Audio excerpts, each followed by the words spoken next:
Smell that? It's the stench of Xur. Week 9. In the tower hangar. Let's see what he's got. You're gonna come to the tower hangar. You're gonna hook a quick right as you come down the main staircase. And Xur is hiding in the corner. I see you. Let's see what he's got. Curios, we got scout rifle, shotgun, and machine gun telemetry. 5 of them for 1 strange coin. Each of them lasts 30 minutes, so that's 2.5 hours of bonus experience for those weapons if you use the consumable. Vehicle upgrades are plasma drive and emerald coil, upgrading rare sparrows, that is blue quality sparrows, to improve speed and durability. Plasma drive will give you a bluish contrail, I believe, and emerald coil will give you a green one, and as usual, 5 heavy ammo synthesis for 1 strange coin. But let's get to the good part. Titans, your exotic is Crest of Alpha Lupi. The crest hasn't been sold in a while, definitely over a month now. The stat roll on it is 108, which is certainly below average. The bonuses are good. More auto rifle ammo, more special weapon ammo. The main bonus here is the whole revive faster thing. So you revive people a lot faster, and they revive you a lot faster. And your super also spawns additional orbs. So that's kind of nice. Should you buy this? Well, if you find yourself doing a lot of 3v3 PvP, then I would say absolutely. The res time is very quick. It helps immensely. I will say that I definitely used it for the Nightfall this week as well, since this one was a bit of a tough one. However, in raiding and most strike situations, the armamentarium trumps this chest, and if you're not a 3v3 PvPer, then this chest has no use to you. With the armamentarium being on sale so much recently, literally the past 3 weeks, I imagine most Titans already have the armamentarium.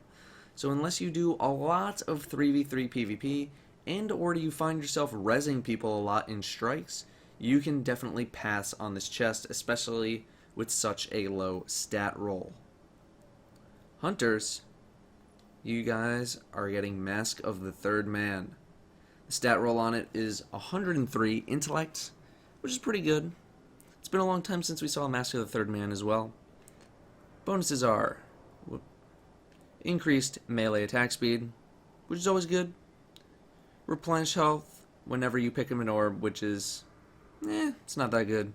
But the main bonus here is that arc blade attacks use less super energy, and that is the big reason why this helm is so good, especially for PvP.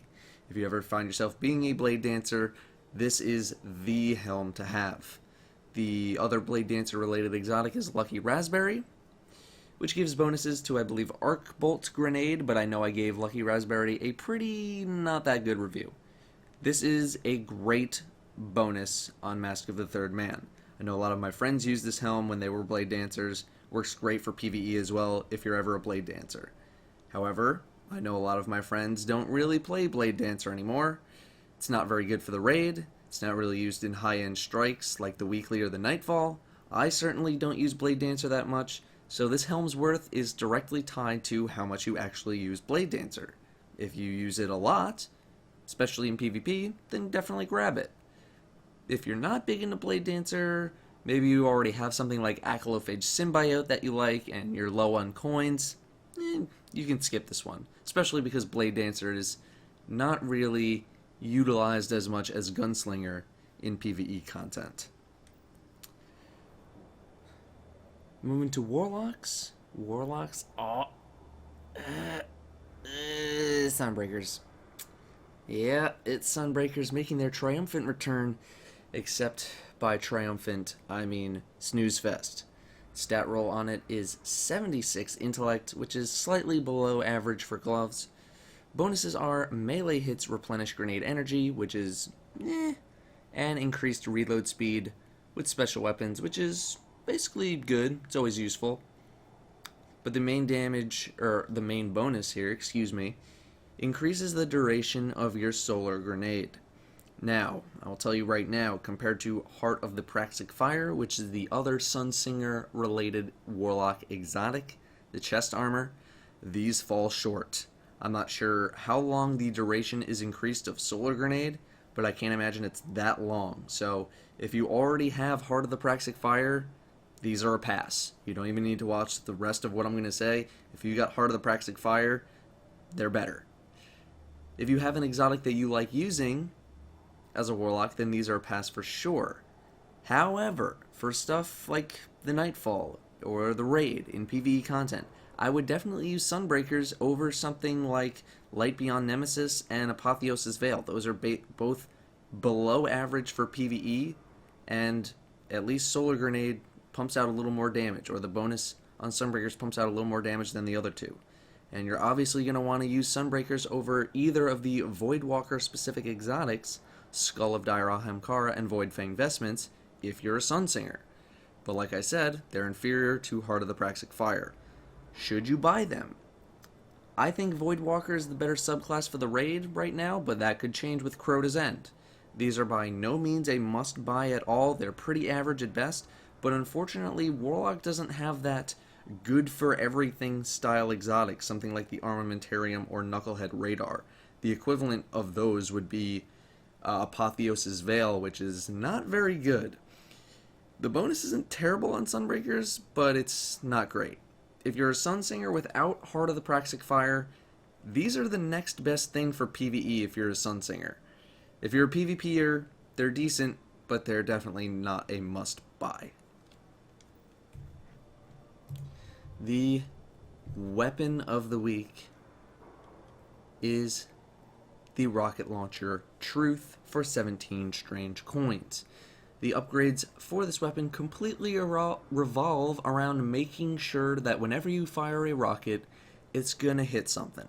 Rockets will explode early based on proximity to target, and rockets will aggressively seek targets, and by aggressively, I mean aggressively. This thing is relentless.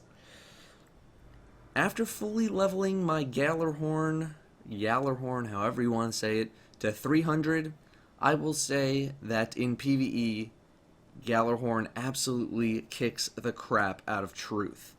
The Wolfpack rounds are incredibly strong. I've had some people ask if it's worth using Truth in the raid because of its void damage, and I would say yes and no. Mainly no. If it's the only exotic that you have, then yeah, you're going to want to use Truth. But if you already have an exotic that you like, or if you already have a legendary Void rocket launcher, or even just a legendary Void heavy weapon that you use for the raid already, then you don't need Truth. I'd even argue in some cases that Gjallarhorn beats out Truth for PvP as well, because the Wolfpack rounds seek targets pretty aggressively as well. Don't get me wrong, you gotta make sure the rocket is somewhat in the vicinity of your target, but as long as you're close, those Wolfpack rounds will absolutely finish them off. Truth is still a good PvP rocket.